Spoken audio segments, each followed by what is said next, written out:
ഒരു മുത്തശ്ശി വിൽക്കാൻ വേണ്ടി കുറച്ച് കാർഡ്ബോർഡ് എടുത്തുകൊണ്ട് പോകുമ്പോൾ 3 പിള്ളേർ ആ കാർഡ്ബോർഡിന് തീ വെക്കുന്നു. ഇത് നമ്മുടെ ഹീറോയും കണ്ടിട്ട് ആ മുത്തശ്ശീനോട് കാർഡ്ബോർഡിന് തീ പിടിച്ചിട്ടുണ്ടെന്ന് പറയാണ്. ആ മുത്തശ്ശി അതിൻ്റെ തീ അണച്ചിട്ട് അത് വിൽക്കുന്ന സ്ഥലത്ത് കൊണ്ടുപോയി കൊടുക്കുന്നു. അത് കത്തിപ്പോയതുകൊണ്ട് തന്നെ ആ കാർഡ്ബോർഡ് അവിടെ എടുക്കുന്നില്ല. ആ മുത്തശ്ശീനോട് പാവം തോന്നിയ നമ്മുടെ ഹീറോയിൻ എൻ്റെ കയ്യിലേ കുറച്ച് കാർഡ്ബോർഡ് ഉണ്ടെന്നും പറഞ്ഞിട്ട് ആ മുത്തശ്ശി കുറച്ച് കാർഡ്ബോർഡ് കൊണ്ട് കൊടുക്കുന്നു. ആ മുത്തശ്ശി ആ കാർഡ്ബോർഡ് കൊണ്ടുപോയി വിൽക്കുകയാണ്. മുത്തശ്ശിക്ക് അങ്ങനെ പൈസയും കിട്ടുന്നു.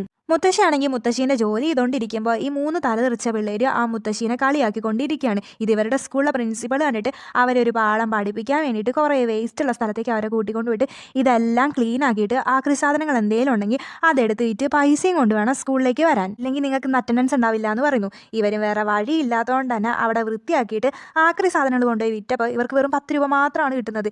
ഇവരും ഇതെന്താ വെറും 10 രൂപ മാത്രം തന്നതെന്ന് ചോദിക്കുമ്പോൾ ഇയാൾ നിങ്ങൾ തന്ന സാധനങ്ങൾക്ക് ഇത്ര പൈസയെ തരാൻ പറ്റുള്ളൂ എന്ന് പറയുന്നു. ഇപ്പോഴാണ് ഇവർക്കൊരു കാര്യം മനസ്സിലാവുന്നത്, ആ മുത്തശ്ശി എന്ത് കഷ്ടപ്പെട്ടിട്ടാണ് ജോലി ചെയ്യുന്നതെന്നുള്ളത്. ഇവർ ആ മുത്തശ്ശീനോട് പോയിട്ട് സോറി ചോദിക്കുകയാണ്.